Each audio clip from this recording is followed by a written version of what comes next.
लड़का लड़की अगर दोनों कभी भी किसी समाज से भागें, आजकल तो ये फैशन बन गया है, प्यार करना, ये करना, वो करना। एक लड़का एक लड़की दोनों मोबाइल पे लगे बातें कर रहे हैं, प्यार हुआ, लेके भाग गया लड़का।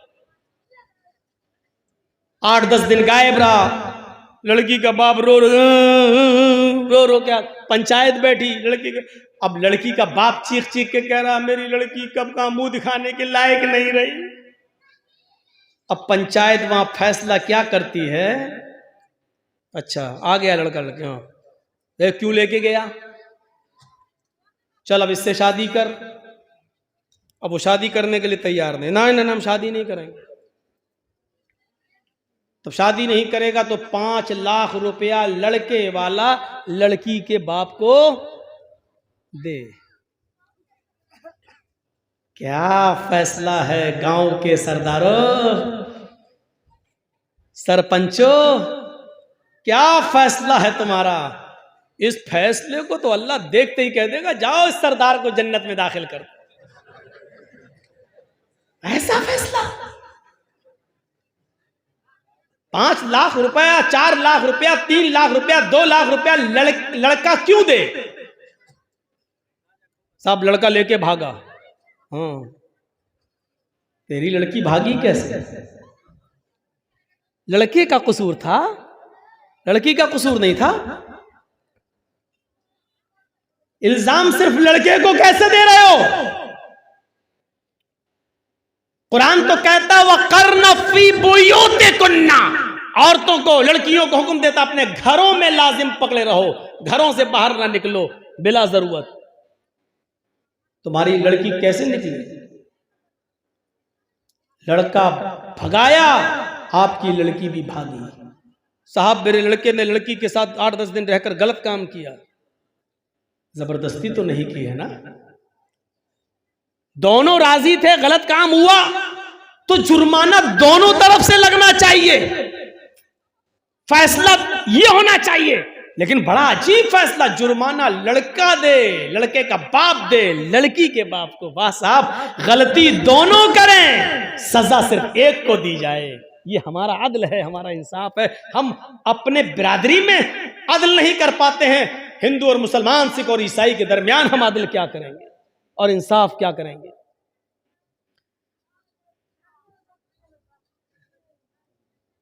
लौ अन्ना फातिमा बिन्त मुहम्मद सरकत लक़तअतु यदा, अदल तो यह है कि मेरी बेटी फातिमा ने भी अगर चोरी की होती तो मैं उसका भी हाथ काट डालता। अदल तो यह है, हमेशा लड़की की तरफ नजर।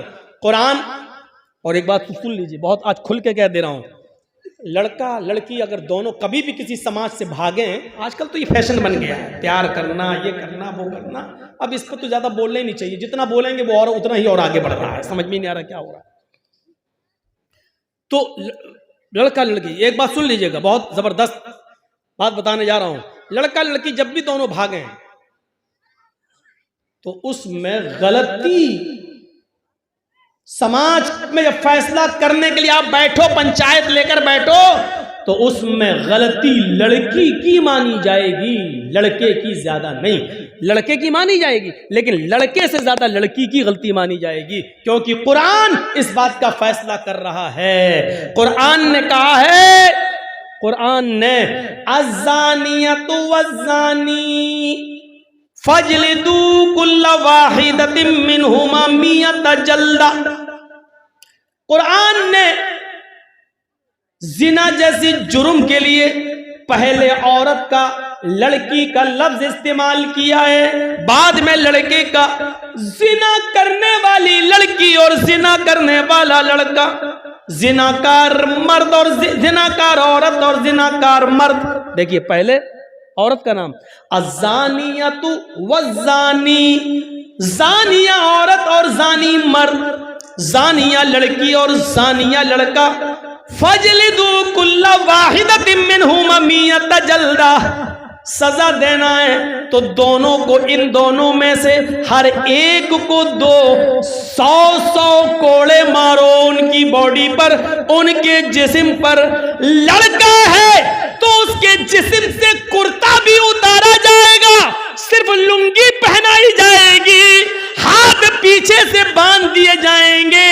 समाज के अंदर चौराहे पर लाकर खड़ा करके इस जिनाकार लड़के को सबकी आंखों के सामने 100 कोड़े लगाए जाएंगे, 100 कोड़े मारे जाएंगे। लड़की है तो उसके चेहरे से, उसके जिस्म से कमीज नहीं उतारी जाएगी, उसके जिस्म पर कपड़ा रहेगा, ओढ़े हुए रहेगी और उसी जिस्म पर कपड़े पहने हुए जिस्म पर कोड़े मारे जाएंगे ताकि उसके जिस्म की बेहुरमती ना हो, उसका जिस्म नुमाया ना हो। लेकिन 100 कोड़े इस लड़की के जिस्म पर भी मारे जाएंगे, बशर्ते ये कि दोनों कुंवारे हों, दोनों में से किसी की शादी ना हुई हो। हाँ, अगर लड़का शादीशुदा है, लड़की कुंवारी, तो लड़की को 100 कोड़े मारे जाएंगे। लड़का कुंवारा शादीशुदा है तो उसको 100 कोड़े नहीं बल्कि दौड़ा दौड़ा कर मैदान में पत्थरों से हलाक कर दिया जाएगा, मार डाला जाएगा। उसकी उस वक्त तक पत्थर बरसाए जाएंगे जब तक कि उसकी रूह उसकी कब्र से उनसुरी से परवास नहीं कर जाती है। लड़का कुंवारा है, लड़की शादीशुदा है तो लड़के को 100 कोड़े मारे जाएंगे और लड़की को दौड़ा दौड़ा कर नहीं, क्योंकि शादी उसको सीने के बराबर जमीन में गाड़ कर उसके ऊपर उसके सर पे पत्थरों की बारिश की जाएगी और उस वक्त तक मारा जाएगा जब तक कि उसकी रूह न निकल जाए। ये मामूली जुर्म नहीं है, मोबाइलों पर बातें करना ये मामूली जुर्म नहीं है, लड़कों से घंटों घंटों लगे रहना, लड़कियों से लगे रहना ये मामूली जुर्म नहीं है जो जिना का दरवाजा खोलता है। इस जिना के दरवाजे के खुलने के बाद तसव्वुर करो कि इंसान किस गुनाह में पड़ जाता है जिसकी सजा इतनी खतरनाक हो कि सुनते ही रूह कांप जाती है। आज के इस मौजूदा दौर में इस सजा को जो लोग रूढ़िवादी सजा कहते थे, लेकिन जब निर्भया का केस हुआ, जब बलात्कार के केस बढ़ते हैं तो फिर राज ठाकुरे जैसा शिवसेना जो सबसे ज्यादा दुश्मनी में मुलव्वस थी मुसलमानों के, उसके महाना पुरुष को कहने पर मजबूर होना पड़ा कि इस्लाम की सजा कायम करो, पत्थरों से मार मार कर लड़के और लड़की का मुंह काला, जो बलात्कारी उनको मारो। तो सोचो ये ऐसी दर्दनाक सजा है और आखिर ये लागू करना पड़ा पत्थरों से नहीं तो हैदराबाद तेलंगाना की सरजमीन पर जो एक लेडी डॉक्टर के साथ जो गलत काम किया गया और 4 लोगों को पकड़ के जब जेल में डाला गया तो पुलिस पूछताछ के बहाने निकालती है और मौके वारदात पे जहां रेप हुआ वहीं पर ले जाकर 4 लड़कों का इनकाउंटर कर देती है। आज इस चीज की जरूरत पड़ रही है। मेरे भाई हो, जरा तसव्वुर करो कि हम कहां हैं। बहुत आसान है, हमने एक दूसरे के हाथों में मोबाइल दे दिया। गलती लड़की की पहले मानी जाएगी, लड़के की नहीं, क्योंकि अल्लाह ताला ने लड़की का लफ्ज, औरत का लफ्ज पहले इस्तेमाल किया है, क्योंकि जिना की इब्तिदा मर्द की बनिस्बत औरत की तरफ से, लड़के की बनिस्बत लड़की की तरफ से ज्यादा। अब क्यों होती है, रीजन क्या है, वो इस मौके पर हम नहीं बता सकते हैं। तो मेरे प्यारे साथियों, हमें और आपको ये चीज लेना पड़ेगी। वला यजरिमन्नकुम शनानु कौमिन अला अल्ला तादिलू, अदल और इंसाफ की बात करो। अदल और इंसाफ हर वक्त होना चाहिए, सबके साथ होना चाहिए, अपनों के साथ भी हो, गैरों के साथ भी हो। इंसाफ का दामन कभी नहीं छूटना चाहिए। वला काजी ये मारा जो लड़की, इसने यहूदी बच्चे को जो मार दिया था पढ़, तो उसने क्या कहा, यहां से बात मेरी कट गई थी, वो टेनी वेनी निकल गया, वो लखीमपुर खीरी का मामला मेरे जहन में आ गया। तो उस यहूदी बच्चे ने कहा कि मैं मुकदमा दायर करूंगा। तो इसने क्या कहा, हमारे इब्ने आस के बेटे ने, जा कर दे, मेरा कोई कुछ नहीं कर सकता। लड़के ने कहा नहीं, इंसाफ होगा। कहा इंसाफ कौन करेगा, जिसके पास तू जा रहा है हमारे इब्ने आस, वो मेरे बाप हैं। लड़का चुप हो गया, तुम्हारे बाप हैं। उसने कोई शिकायत नहीं की, कुछ नहीं कहा। 1 महीना गुजर गया। इत्तेफाक देखिए, 1 महीने के बाद उस बस्ती का दौरा करते करते हजरत उमर मिस्र पहुंच गए। हजरत उमर फारूक दौरा करते थे, पूछते थे वहां के लोगों से कि हमने जिसको गवर्नर बनाया उससे कोई शिकायत तो नहीं, काम ठीक कर रहा है कि नहीं कर रहा है, काम अच्छा चल रहा है कि नहीं चल रहा। ये सब दौरा करते थे हजरत उमर फारूक। मिस्र का भी दौरा करते हुए आए और मिस्र में तमाम लोगों को बुलाया और अमर इब्न आस को अपने पास बिठाया और लोगों से पूछा कि बताओ अमर इब्न आस से कोई शिकायत तो नहीं। सब लोग बोले नहीं कोई शिकायत नहीं, बहुत अच्छा काम, माशाल्लाह, ठीक ठीक सब कुछ सही। लेकिन वहीं पर 12 साल का 13 साल का छोटा सा बच्चा जो बैठा था वो कहने लगा, अमीरुल मोमिनीन मुझे एक शिकायत है। भरे मजमे में तुम ही उठे हो, 12-13 साल का बच्चा, हिम्मत, इधर आओ बेटा, इधर आओ, इधर आओ। उसको बुलाया, आया, क्या हुआ बेटा बोलो। उसको अपने पास बिठाया ताकि उसके अंदर से डर नाम की कोई चीज बाकी न रहे। अपने पास बुलाने के बाद कहा, बोलो बेटे क्या बात है। कहा, अमीरुल मोमिनीन अमर इब्न आस के बेटे ने मेरे साथ घोड़ा दौड़ाया कि कौन आगे निकलता है, चलो दौड़ते हैं। घोड़ दौड़ में हम आगे निकल गए। इतनी सी बात इनके बेटे को बुरी लगी और उसने भरे मजमे में सबके सामने मेरे गाल पर एक थप्पड़ मार दिया। हजरत उमर फारूक खड़े हो गए, अमर इब्न आस की तरफ नजर डाली। अमर इब्न आस ने जवाब दिया, अमीरुल मोमिनीन इसमें मेरा कोई कसूर नहीं है, आज तक मुझे ये इत्तला ही नहीं मिली। अच्छा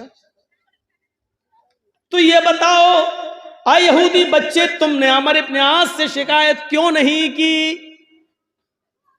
उस बच्चे की जबान से ये जुमला निकला, अमीरुल मोमिनीन मैं इनके पास आना चाह रहा था, इनका बेटा बोल दिया जा जा, मेरा कोई कुछ नहीं कर सकता, मैं अमर इब्न आस का बेटा हूं, जिसके पास तू शिकायत लेके जा रहा है वो मेरा बाप है। अमर इब्न आस का मैं बेटा हूं, इस शहर के गवर्नर का मैं बेटा हूं। जब बेटा सुना तो फिर मैंने कुछ नहीं कहा, मैं खामोश हो गया। आज आपने भरोसा दिलाया तो मैं खड़ा हो गया और आपको कहने लग के आपको बोल दिया। अमर इब्न आस की तरफ देखा, अमर इब्न आस ने फौरन अपने बेटे को तलब कर लिया। बेटा आया, यहूदी बच्चे के सामने उसने सर झुकाया, पूछा क्या ये बच्चा सही कह रहा है। उस अमर इब्न आस के बेटे ने फौरन सर हिलाकर गवाही दी कि हाँ मैंने इसको थप्पड़ मार दिया। जुर्म क्या था, कुछ नहीं, मुझे गुस्सा आया और मैंने मार दिया, क्योंकि मेरा इतना अच्छा घोड़ा होते हुए पीछे रह गया और इसका इतना बेकार घोड़ा होते हुए भी मुझसे आगे निकल गया। मेरी इंसल्ट मैंने महसूस की और मैंने इसको थप्पड़ मार दिया। कहा इधर आओ,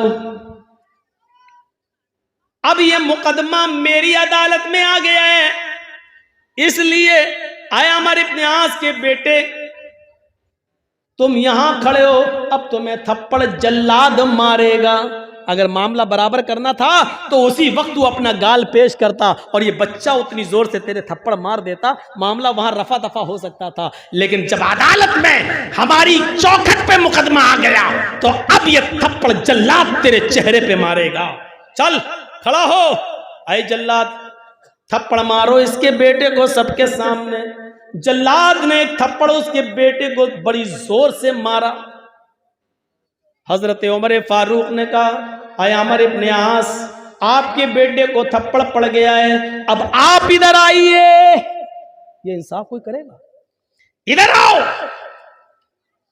आए जल्लाद, जितनी जोर से थप्पड़ इस बेटे को मारा है वैसा एक जोरदार थप्पड़ इस बाप को लगाओ, अमर इब्न आस को लगाओ।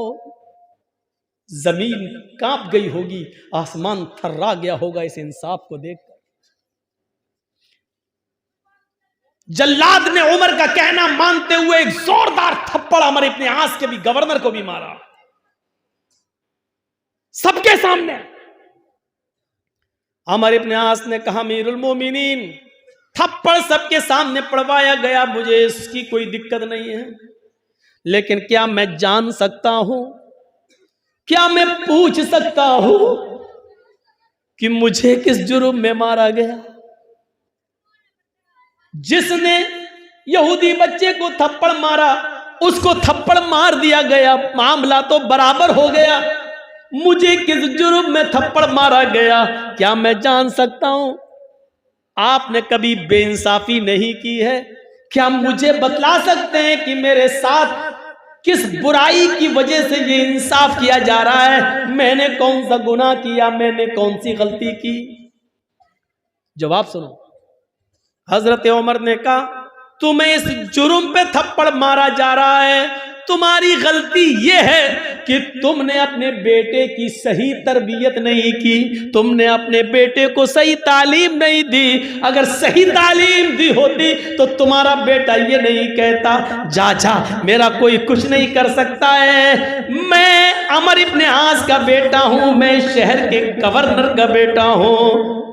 तुमने ये नहीं कहा कि मैं भी अल्लाह का एक बंदा हूं, तुम्हारे बेटे को ये मालूम है कि तुम गवर्नर हो, जबकि ये खुशी की बात नहीं है। तुम एक जिम्मेदार इंसान हो, तुम्हें लोगों की खिदमत के लिए भेजा गया है।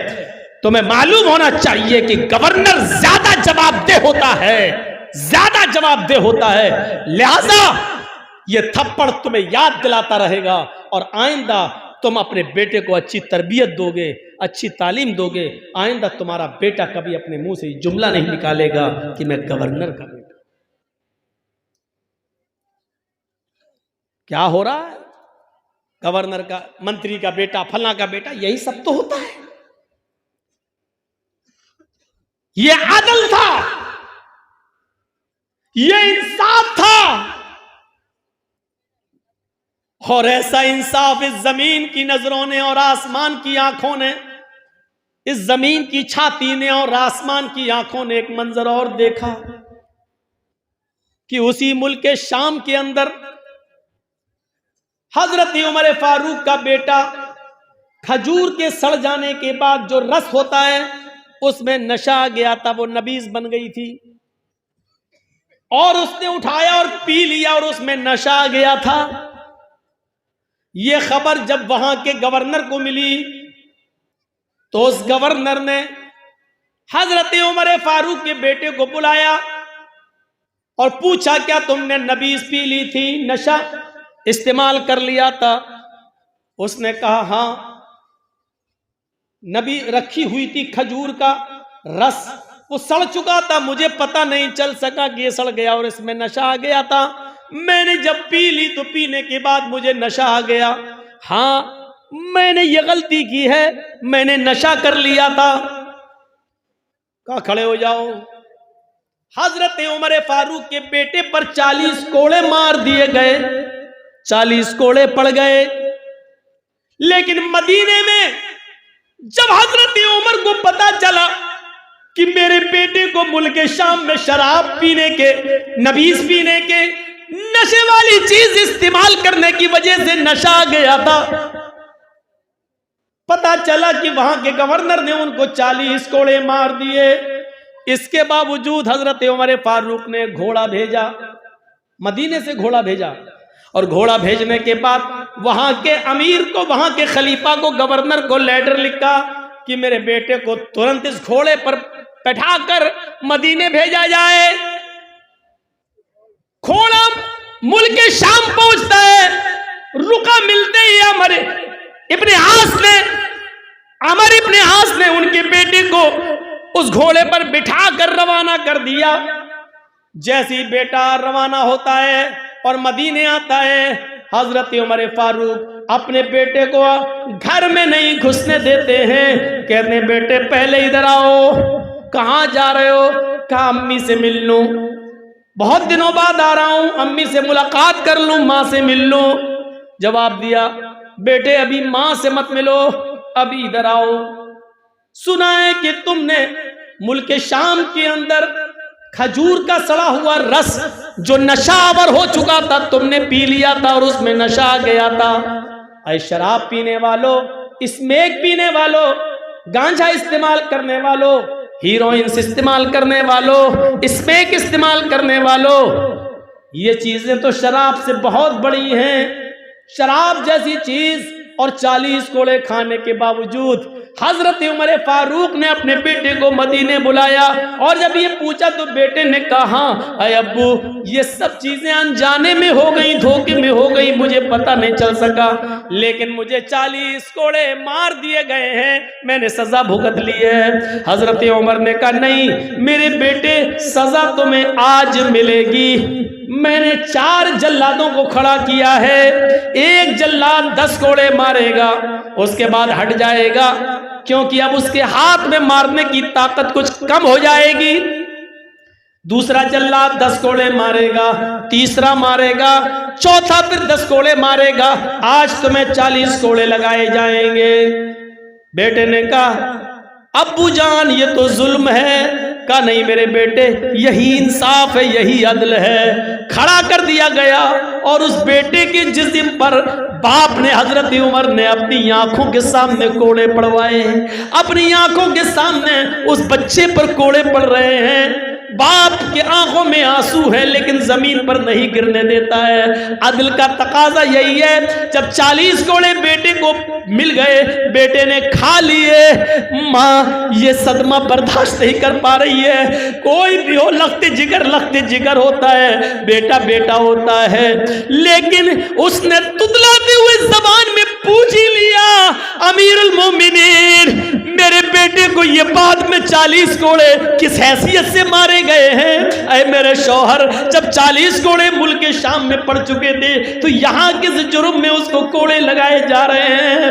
हजरत उमर ने जवाब दिया, अरे मेरी बीवी और अरे समाज के लोगों, मैंने ये कोड़े इसलिए यहाँ लगाए क्योंकि मुझे यकीन नहीं है हजरत अमर इब्न आस ने मेरे बेटे पर जो कोड़े मारे हैं वो जोर से कोड़े मारे गए होंगे, वो पूरी ताकत से कोड़े बरसाए गए होंगे। मुझे उम्मीद नहीं है, क्योंकि जब मेरे बेटे को कोड़े मारे जा रहे होंगे तो अमर इब्न आस के सामने ये बात रही होगी कि ये उमर फारूक का बेटा है, और जिस जल्लाद ने कोड़े मारे होंगे वो भी मालूम होगा कि ये उमर का बेटा है। तो जितनी जोर से कोड़ा मारना चाहिए उतनी जोर से मेरे बेटे को कोड़ा नहीं मारा गया होगा, इसलिए कि ये उमर का बेटा है, इसके साथ रियायत की गई होगी। मेरी बीवी और इस समाज के लोगों, मुझे अमर इब्न आस और वहां के जल्लाद के कोड़ों पर एतबार नहीं है, इसलिए मैंने अपनी आंखों के सामने इन जल्लादों से 40 कोड़े मरवाए हैं, पड़वाए हैं। अब मुझे यकीन है कि मेरे कोड़े को, मेरे बेटे को जो सजा मिली वो सही। अब मैं कयामत के दिन अल्लाह के सामने, अर्श के सामने खड़े होकर कह सकता हूं कि मैंने अपने बेटे को अपनी आंखों के सामने सजा दिलवाई। ये अदल था, ये अदल, और इस अदल के बिना मेरे भाइयों इंसानियत जिंदा नहीं रह सकती है। इंसानियत का एहतराम तभी होगा जब अदल हमारे अंदर पाया जाएगा, चाहे वो हिंदू हो, मुसलमान हो, सिख हो, ईसाई हो, आपका अपने घर में आपके औलाद हो, आपकी बेटे और बेटियां हो, आपके रिलेटिव्स, रिश्तेदार हो, जब तक अदल नहीं होगा इंसानियत जिंदा नहीं रहेगी। इंसानियत को जिंदा रखना है तो अदल का तकाजा है मेरे भाइयों कि सबके साथ अदल किया जाए। वला यजरिमन्नकुम शनानु कौमिन अला अल्ला तादिलू इअदिलू हुवा अक़रबु लित्तक़वा। सबके साथ इंसाफ करो और यही तकवा के ज्यादा करीब है, और इंसानियत का दर्स देता है कुरान। गैर मुस्लिमों के पंडितों को, सिखों के गुरुओं को, ईसाइयों के पादरियों को, यहूदियों के राहिबों को, जैन धर्म के मुनियों को आप गाली नहीं दे सकते। किसी भी दूसरे मजहब के बुजुर्गों को आप गाली नहीं दे सकते हैं। वला तसुब्बुल्लज़ीना यदऊना मिन दूनिल्लाह, अल्लाह को छोड़कर जो दूसरों की इबादत करते हैं, दूसरों की पूजा करते हैं, तुम उनको गाली मत दो। कुरान कह रहा है वला तसुब्बुल्लज़ीना यदऊना मिन दूनिल्लाह, अल्लाह के अलावा जो दूसरे माबूदों की, दूसरे खुदाओं की पूजा करते हैं, इबादत करते हैं, तुम उनको गाली मत दो। फयसुब्बुल्लाह अदवन बिगैरि इल्म, ऐसा न हो कि तुम उनके बुजुर्गों को, उनके महान पुरुषों को तुम गाली दो तो जवाब में वो तुम्हारे अल्लाह को, तुम्हारे रब को गाली दे बगैर इल्म के। ये लीजिए, जवाब में कहीं ऐसा ना हो कि वो तुम्हारे रब को गाली दे। ऐसा होता है ना,